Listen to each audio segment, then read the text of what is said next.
Assalamualaikum warahmatullahi wabarakatuh. Yang terhormat Bapak Axel Giovanni SEMM selaku dosen pengampu mata kuliah perpajakan serta teman-teman K2 yang saya banggakan. Kami dari kelompok 9 akan mempresentasikan hasil diskusi pada mata kuliah perpajakan mengenai materi pajak bumi dan bangunan atau PBB. Di sini kami beranggotakan saya sendiri Musarofa dengan NPM 20101030111, ada Arfi Maikasari NPM 20101031103 dan Irfan Hanif PS NPM 20101031145. Baik, selanjutnya pada pengertian PBB atau pajak bumi bangunan. Bumi adalah permukaan bumi dan tubuh bumi yang ada di bawahnya. Permukaan bumi meliputi tanah dan perairan pedalaman yang termasuk rawa-rawa, tambak, perairan, serta laut wilayah Republik Indonesia. Sedangkan pada bangunan adalah konstruksi teknik yang ditanam atau dilekatkan secara tetap pada tanah dan atau perairan. Menurut para ahli, Mardiasmo, pajak merupakan iuran yang dibayarkan oleh rakyat kepada negara yang masuk dalam kas negara yang melaksanakan pada undang-undang serta pelaksanaannya dapat dipaksakan tanpa adanya balas jasa.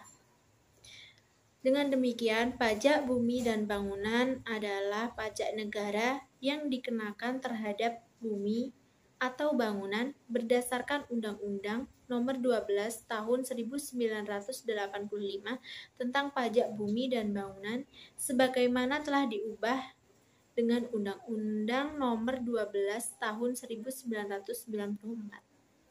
Baik, selanjutnya ada dasar hukum PBB, ada 7. Yang pertama, Undang-Undang Nomor 12 Tahun 1985 sebagaimana telah diubah terakhir dengan Undang-Undang Nomor 12 Tahun 1994 tentang pajak bumi dan bangunan. Yang kedua, ada KMK Nomor 201 KMK 04 2000 tentang penyesuaian besarnya nilai jual objek pajak tidak kena pajak sebagai dasar perhitungan pajak bumi dan bangunan. Yang ketiga ada KMK nomor 523 KMK 041998 tentang penentuan klasifikasi dan besarnya nilai jual objek pajak sebagai dasar pengenaan pajak bumi dan bangunan. Yang keempat KMK nomor 1004/KMK 041985 tentang penentuan badan atau perwakilan organisasi internasional yang menggunakan objek pajak bumi dan bangunan yang tidak dikenakan pajak bumi dan bangunan. Selanjutnya untuk dasar hukum pajak bumi bangunan yang kelima ada keputusan Dirjen Pajak nomor 251 PJ 2000 tentang tata cara penetapan besarnya nilai jual objek pajak tidak kena pajak sebagai dasar penghitungan pajak bumi dan bangunan. Yang keenam, keputusan Dirjen Pajak nomor 16 PJ 6 tahun 1998 tentang pengenaan pajak bumi dan bangunan. Surat edaran Dirjen Pajak nomor SE43 PJ 6 2003 tentang penyesuaian besarnya nilai jual objek pajak tidak kena pajak atau NJOP TKP pajak bumi dan bangunan dan perubahan nilai perolehan objek pajak tidak kena pajak atau NPOP TKP BHPTHB untuk tahun pajak 2004. Yang ketujuh ada Surat Edaran Dirjen Pajak nomor SE57 PJ 6 1994 tentang penegasan dan penjelasan pembebasan PBB atas fasilitas umum dan sarana sosial untuk kawasan industri dan real estate. Asas pajak bumi dan bangunan. 1. Memberikan kemudahan dan kesederhanaan. 2. Adanya kepastian hukum. 3. Mudah dimengerti dan adil. 4. Menghindari pajak berganda. Objek dan subjek pajak bumi dan bangunan. Yang menjadi objek pajak adalah bumi dan atau bangunan. Klasifikasi bumi dan bangunan adalah pengelompokan bumi dan bangunan menurut nilai jualnya dan digunakan sebagai pedoman serta untuk memudahkan penghitungan pajak yang terutang. Pengecualian objek pajak yang tidak dikenakan pajak bumi dan bangunan, yaitu objek pajak yang digunakan semata-mata untuk melayani kepentingan umum dan tidak mencari keuntungan, digunakan untuk kuburan, menjadi hutan lindung, digunakan oleh perwakilan diplomatik, dan digunakan oleh badan atau perwakilan organisasi internasional. Sedangkan untuk subjek pajak itu sendiri yaitu orang atau badan yang secara nyata mempunyai suatu hak atas bumi dan atau memperoleh manfaat atas bumi dan atau menguasai dan memperoleh manfaat atas bangunan. Dalam subjek pajak ini bersifat wajib. Dalam hal ini, suatu objek pajak belum jelas wajib pajaknya, maka menurut Direktur Jenderal Pajak dapat menetapkan subjek pajak sebagai wajib pajak. Contohnya, sebagai objek pajak yang masih dalam sengketa pemilihan di pengadilan, maka orang atau badan yang memanfaatkan atau menggunakan objek pajak tersebut ditetapkan sebagai wajib pajak. Nilai jual objek pajak. Nilai jual objek pajak adalah harga rata-rata yang diperoleh dari transaksi jual beli yang terjadi secara wajar dan bila mana tidak terdapat transaksi jual beli, nilai jual objek pajak ditentukan melalui perbandingan harga dengan objek lain yang sejenis, atau nilai perolehan baru atau nilai jual objek pajak pengganti. Dalam keputusan Direktur Jenderal nomor 16/PJ.6/1998 tanggal 30 Desember 1998 dijelaskan bagaimana menentukan besarnya nilai jual objek pajak untuk setiap sektor pajak bumi dan bangunan, yaitu 1. Nilai jual objek pajak atas sektor pedesaan atau perkantoran merupakan nilai jual pajak bumi dan bangunan yang meliputi kawasan pertanian, perumahan, perkantoran, pertokoan, industri. 2. Nilai jual objek pajak atas sektor perkebunan merupakan objek pajak bumi dan bangunan yang meliputi area pengusahaan benih, penanaman baru, perluasan perubahan jenis tanaman, keragaman jenis tanaman yang termasuk sarana penunjang. 3. Nilai jual objek pajak atas sektor kehutanan merupakan objek pajak bumi dan bangunan yang meliputi area pengusahaan hutan dan budidaya hutan. 4. Nilai jual objek pajak atas sektor pertambangan merupakan objek pajak bumi dan bangunan yang meliputi area usaha penambangan bahan galian dan semua golongan, yaitu bahan galian strategis, bahan galian vital, dan bahan galian. Nilai jual objek pajak atas sektor perikanan merupakan semua usaha perorangan atau badan yang memiliki izin usaha untuk menangkap atau membudidayakan sumber daya ikan, termasuk semua jenis ikan dan biota perairan lainnya, serta kegiatan menyimpan, mendinginkan, atau mengawetkan ikan untuk tujuan komersial. 5. Nilai jual objek pajak yang bersifat khusus merupakan objek pajak yang memiliki jenis konstruksi khusus, baik ditinjau dari segi bentuk, material, pembentukan, maupun keberadaannya. Memiliki arti khusus seperti lapangan golf, pelabuhan laut, pelabuhan udara, jalan tol, dan lain-lain. Nilai jual objek pajak tidak kena pajak. Pelaksanaan perhitungan pengenaan pajak bumi dan bangunan ditentukan berdasarkan nilai jual objek pajak setelah dikurangi dengan nilai jual objek pajak tidak kena pajak, sebagaimana diatur dalam Keputusan Menteri Keuangan RI nomor 201/KMK.04/2004 besarnya nilai jual objek pajak tidak kena pajak sebagai dasar.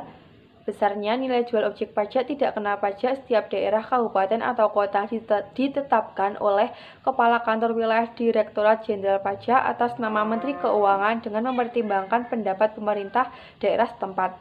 Sedangkan berdasarkan Undang-Undang Nomor 28 Tahun 2009 Pasal 77 Ayat 4, besarnya nilai jual objek pajak tidak kena pajak ditentukan paling rendah Rp10 juta dan penetapannya yang dilakukan oleh masing-masing kepala daerah.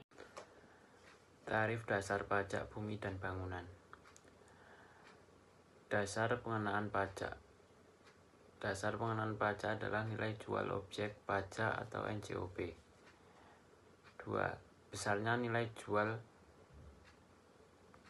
objek pajak atau NJOP ditetapkan setiap 3 tahun oleh Kepala Kantor Wilayah Direktorat Jenderal Pajak atas nama Menteri Keuangan dengan mempertimbangkan pendapatan gubernur, bupati, wali kota, atau pemerintah daerah setempat. 3. Dasar perhitungan pajak adalah yang ditetapkan serendah-rendahnya 20% dan setinggi-tingginya 100% dari nilai jual objek pajak atau NJOP. 4. Besarnya persentase ditetapkan dengan peraturan pemerintah dengan pemerintah kondisi ekonomi nasional. Pada dasarnya penetapan nilai jual objek pajak atau NJOP adalah 3 tahun sekali. Namun untuk daerah tertentu yang karena mengakibatkan kenaikan NJOP cukup besar, maka penetapan nilai jual ditetapkan setahun sekali. Untuk perekonomian saat ini terutama tidak terlalu membebani wajib pajak di daerah pedesaan, tetapi tetap memperhatikan pemerintah, khususnya bagi pemerintah daerah. Maka telah ditetapkan besarnya persentase untuk menentukan besarnya NJKP, yaitu 1. Sebesar 40% dari NJOP untuk A. Objek pajak perkebunan, B. Objek pajak kehutanan, C. Objek pajak lain yang wajib pajak perorangan dengan NJOP atas bumi dan bangunan sama atau lebih besar dari 1 miliar. 2. Sebesar 2 dan dari NJOP untuk A. Objek pajak pertambangan, B. Objek pajak lain yang NJOP-nya kurang dari 1 miliar. Tarif PBB pedesaan dan perkotaan ditetapkan paling tinggi sebesar 0,3% atau 0,3%. Tarif PBB pedesaan dan perkotaan ditetapkan dengan peraturan daerah. Tarif PBB berdasarkan Undang-Undang Nomor 12 Tahun 1985 tentang Pajak Bumi dan Bangunan sebagainya telah diubah dengan Undang-Undang Nomor 12 Tahun 1944 adalah tetap sebesar 0,5%, sedangkan menurut UU Nomor 28 Tahun 2009 Pasal 80 ayat 1 dan 2 adalah paling tinggi 0,3 yang ditetapkan dengan peraturan daerah. Cara menghitung besarnya pajak bumi dan bangunan. Cara untuk menghitung besarnya pajak terhutang yaitu mengkalikan tarif pajak dengan NJKP.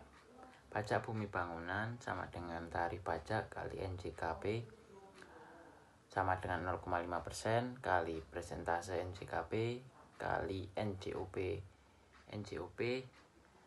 kurangi NJOP TKP. Contoh, wajib pajak F memilih sebidang tanah dan bangunan dengan besar NJOP-nya 20 juta dan NJOTKP untuk daerah tersebut adalah 12 juta.